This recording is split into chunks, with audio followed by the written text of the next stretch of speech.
Pasasalamat in behalf of the young people of the First Church of God Marulas. Kami po ay nagpapasalamat in so many reasons, in so many ways. Una, sa masarap na pagkain. Amen, mga young people? Amen! Palakpakan natin ang pagkain sa... Ayan. At palagay ko, lahat kami ay nagtabaan. Kahit ako nadagdagan. At kami ay nagagalak sa pag-alaga ni Ate Olive, Ate Pe, ni Pastor Epal, na kung papansinin ninyo, papansinin ng mga taga-Marulas, kami ang unang kumakain. At pag kami ginanahan, ang makakain nila Pastor Epal, tira-tira na lang. Ang makakain nila Ate Pe, tira-tira na lang. At na-imagine ko na lang, siguro minsan iniisip, hindi ko lang alam kung naisip, siguro baka iniisip-isip na sana huwag maging matalo taga-Marulas para may matira sa amin. Pero hindi, it's not that, it's not like that. Alam niyo ang nangyari? Talagang binibigay nila lahat. Actually, hindi lang isang putahe, 2, 3 putahe ang pinapakain sa amin. At isa namin kasama special menu ang binibigay. At sabi niya na siya yung pinaka-special sa lahat. Bakit? Siya kasi yung special prepared food para sa kanya lamang.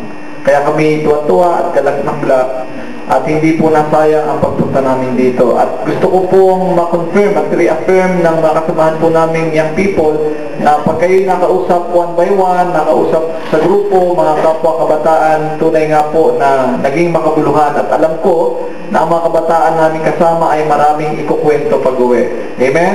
Amen. At marami pong marahil natutunang mga bagay na hindi mabibili at mababayaran ng pera. Palagay ko yung inipon nilang 2-3 kasi dinagdagan po yun eh. Instead of raising up the full amount na tunay, nag-raise sila 2-3, yung 2-3 at yung pocket money dinala nila dito, palagay ko po katulad ng maraming naranasan ko na ako'y maliit pa, na ako'y young people pa sa mga missionary trips na ako ay nakasama. Sabi ko nga, kahit 100,000 piso hindi mababayaran ang karanasan. Amen. Palakpakan natin ang Panginoon. At naniniwala po ako yung karanasan ng mga kabataan nito ay priceless. Hindi mababayaran ng any amount of money because yung experience po yan ay bahagi na ng buhay nila na babalikan nila ng nakangiti, babalikan nilang masaya at alam nila kasi na naging pagpapala sa kanila ang simbahan na to at naging pagpapala sila sa mga buhay ng ating mga kasamahan dito. At natutuwa po kami doon sa simbahan nila Pastor Jacinto Igonia kasi nga ang purpose talaga nila doon ay dumalaw at magbisita. Ang sabi nung mga kabataan namin, actually mga kabataan po namin, surprisingly, at natutuwa sila yung mga Sunday service speakers. Si Manong speaker siya doon sa Sampung at kasama niya si Noke at sila yung talagang nag-message. At nakakatuwa, it's part of their experience already na sila ay mag-bless na isang Sunday service doon.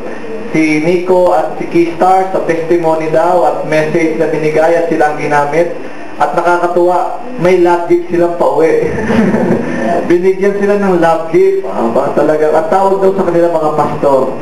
Kaya, palakpakan natin yung dalawang yun. Actually, hindi lang sila, pati yung iba. At natutuwa rin yung 3 babae doon sa Caranoche dahil sila rin actually ay nagamit sa service, praise and worship, nag-prayer, testimony at nag-message. At ang nag-message doon naman ay si Queen. At natutuwa rin sila yung highlight na buffet na kanilang kinain. Hindi ko na pinakinggan, dinidescribe kasi maiinggit lang ako. Pero sinasabi nila mga fresh tuna, mga blue marlin na sinasabi, may sinugba, may kilawin, at kung ano pang pagkain, sana hindi na lang sinabi. At medyo masakit pakinggan, hindi kami kasama. Pero nevertheless, hindi lang naman pagkain yun. Dito naman ay sama-sama tayo na kumain at nasayahan. Again, pero ngayon, inuulit ko rin siguro, hindi na namin pagbabawalan na sa Tuesday night, magpunta rito ang mga young people ng Tayawan. Sayang siguro, Pastor, ewan ko, papayagan ni Pastor na pumunta rito at makipag-fellowship At sabi nila, Pastor, hindi na kami maglalaro ng truth or consequence. Kasi daw, alam na nila lahat, nakapaglaro na para sila doon ng ilang gabi. Kaya kami na lang ni Pastor Epa lang maglalaro ng truth or consequence. Sasali namin kung nandito pa yung mga pastor. Kasi huling-huli na kami sa balita. At ang aking goal ngayon, alamin yung mga bagay na nalaman nila. Kasi kailangan yung mga nanay magtatanong sa akin. Pero bukod po doon, salamat po sa lahat talaga na inyong binigay at talagang pinabaon sa amin. Ang mga batang ito ay aalis at lilitanin pansamantala ang bayan ng Bayawan City na mga better person. Palakpakan natin ang Panginoon. At yun po ang aking alam, paniniwala, sila po ay aalis na mas mabuting mga Kristiyano. At ang panalangin dahil sila ay mas mabuting Kristiyano, sila ay darating sa marulas na mas mabuting mga young people, mas mabuting lingkod ng Panginoon, mas mabuting mga anak sa kanilang pamilya, mas mabuting kaibigan at kapatid sa kanilang mga churchmates, at mas mabuting tagasunod ng ating Panginoon. Naalala ko po nung ako ay nagmi-missionary trip, ilang beses po yun na ako estudyante. Kaya ako pinapangarap ko yung mga young people namin na magkaroon ng ganitong pagkakataon. At ito marahil yung first time na kami ay medyo nalayo. Kasi dati hanggang ano lang kami, silang Cavite, Pangasinan, Bulacan. Maganda yung may ganitong pagkakataon na kami ay malalayo, mararanasan ng medyo ibang kultura at lengguwahe, mararanasan ang buhay ng Kristiyano sa lugar dito at makita at maintindihan, maramdaman, mahipo ang paraan ng Kristyanismo na buhay na may Panginoon nasa pamagitan din ng pamilya ng Church of God. Although tayo ay iba sa lugar, iba sa lengguwahe, iba sa pamamaraan ng pamumuhay. Sabi ko nga sa kanila, medyo kayo ay talagang nakibagay. Kalimutan muna yung ibang paraan ng pamumuhay sa Maynila at pakiramdaman, buhayin, amuyin ang mga naaamoy ninyo. Kainin lahat ng kinakain ninyo. At gawin lahat ng maaring magagandang ginagawa ninyo. Kasi po, iyon ay mahalagang learnings na makikita po natin at makukuha ng aming mga young people. Pero kahit iba po kayo at iba ang nasa Maynila, iisa naman tayo ng Diyos na sinasamba.